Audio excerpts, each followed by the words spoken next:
Chapter 2, Faith and Reason. Throughout the history of theology and philosophy, both in all the war between science and religion, and as well in more devotional writing on the relation between God and man, the antithesis of faith to reason has been a frequent focus of discussion. But are faith and reason antithetical? In the sense in which these terms were used by St. Augustine, they are virtually identical. In some contexts, certainly they are arranged in friendly cooperation, but of course they have frequently been set in opposition. The present discussion will be condensed under 4 easily remembered subheadings. First, the Roman Catholic view will come under the heading of reason and faith. Second, reason without faith will summarize modern philosophy from Descartes to Hegel.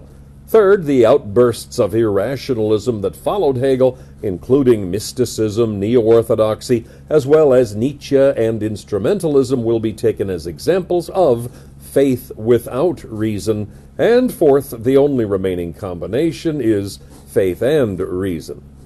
Reason and faith, natural theology. The true religion is preceded by, or in some way founded on, the activity of natural reason is an idea that has been and continues to be widely prevalent. The proper procedure is pictured as beginning with a proof of the existence of God. When the unbeliever is convinced by an argument drawn from nature, then he may next be shown the antecedent probability of a special revelation, and finally the reasonableness of the Scriptures. Not only has this natural theology in its medieval form been adopted as the official position of Romanism, but many Protestant theologians also accept it in some form or other. Not all, to be sure. A.H. Strong, Systematic Theology, in Volume 1, page 71, says, quote, "These arguments are probable, not demonstrative," unquote. However, the Lutheran professor, Leander S. Kaiser, expounds the rational arguments for the existence of God in A System of Natural Theism. His analysis and rejection of the ontological argument only underscore his dependence on the others.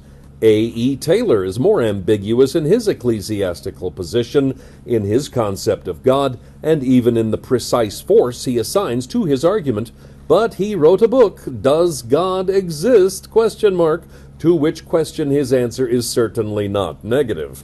J. Oliver Buswell Jr., Stuart Hackett, and in his own way Edward John Carnell ally themselves with several Protestant writers who accept the theistic proofs.